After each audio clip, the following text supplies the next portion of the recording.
adults and with children with learning disabilities. As I say, she's the mother of 4, one of whom has had serious drug and alcohol addiction, now over the worst of it, thankfully.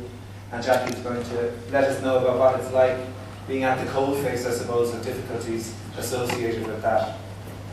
Next to her, Colin Regan spent 14 years with his native county Leitrim, playing senior intercounty football.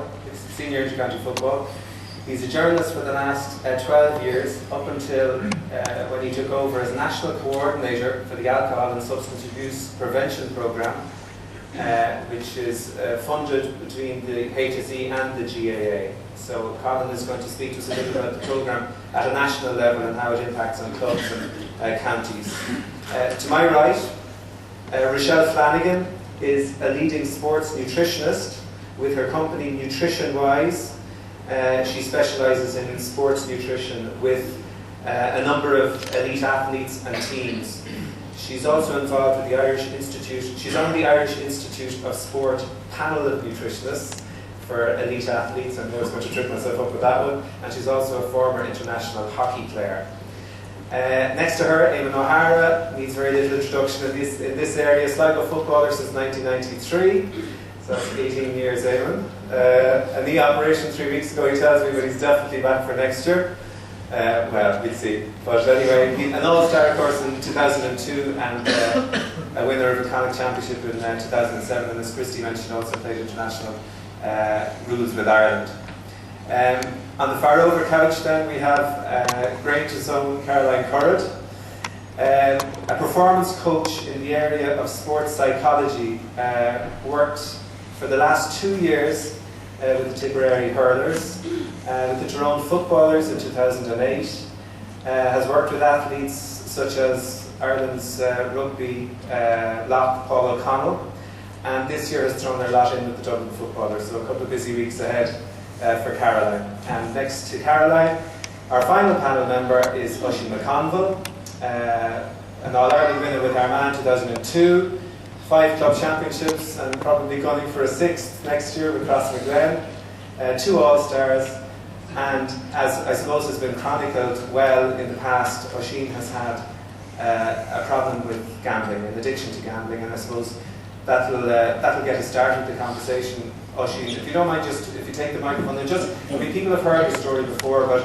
your own addiction to gambling, just maybe briefly fill us in on how you came to realise, first of all, that you had a problem with it. Well, I suppose for me, the gambling thing would have started at a very early age, and it would have started in probably an innocent way, the same way as anybody else. Maybe a couple of quid on the Grand National, things like that.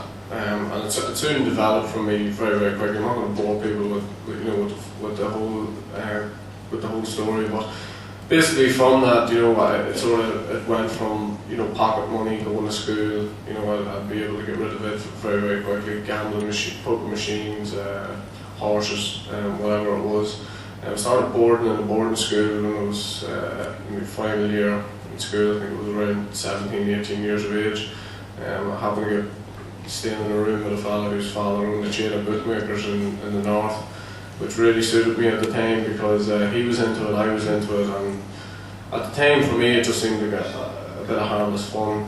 The only thing I would say at that time was getting a certain amount of money, going back on a Sunday night, and by Monday, that money was gone, so therefore, you'd be borrowing sandwiches, or you'd be, maybe trying to skip into the dinner hall, unnoticed because you didn't have the money to pay for that thing. So when you look back at that now, obviously it was a problem from very, very early on, but I didn't see it as that. I just see it as that's the way things go.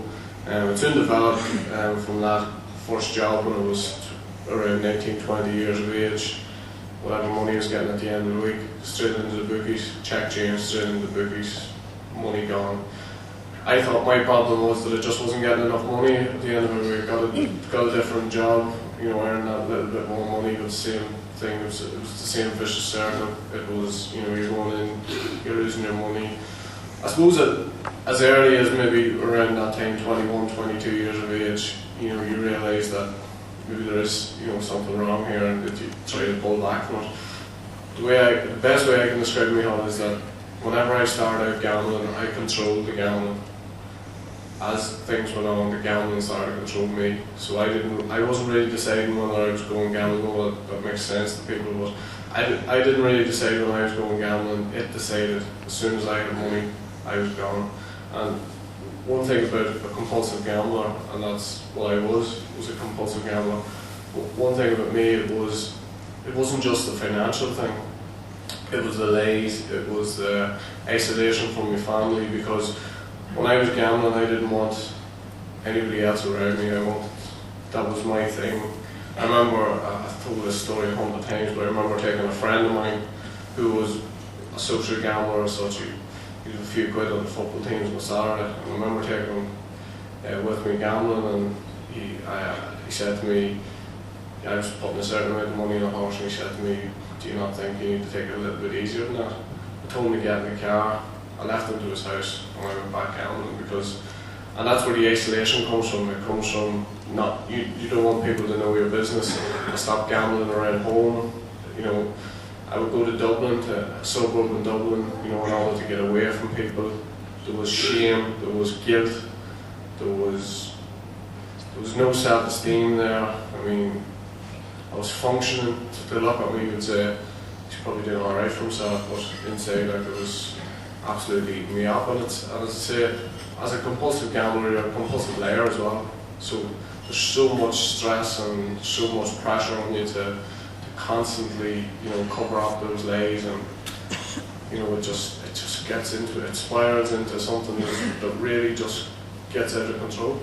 And did your family? Did they know, your friends? Well, my family knew there was something wrong, and they had a fair idea it was gambling. When they asked me, I was able to tell them again the tissue of lies. I was able to cover up. Even when I was borrowing money off them, it was like, I'd be able to make up a story about how I lost my wallet or lost my checkbook and different things like that. Probably one of the lowest times, for me was, I had a brother who runs a pub at home, and I would write out checks and give him no fine right, they were going to bounce, so that's probably how low it got for me. I was borrowing money off really the wrong sort of people that you want to be borrowing money off. That's, you're probably going to ask me, about the football and that, and how do you function around those times. Actually, for me, the one thing that really helped me was that I knew when I was at training or I was at a football match that nobody could get at me, that those people that I owed money to, that if the phone that was ringing constantly during the day, I knew for those 2 hours or whatever I was safe. That first of all, you go to train, you do your training, you have a bit of banter with the boys, you get fed, and you head home. And those 2 hours or 2.5 hours were just like absolute heaven to me at that time. It was like a sanctuary for me. It was somewhere like where I really felt safe. And Oisin, when did you suddenly decide, I'm going to do something about this? There was a lot of false dawns. There was a lot of times where I said, yeah, I'm going to, but then I just couldn't do it. I couldn't bring myself to tell my family because I told them so many lies.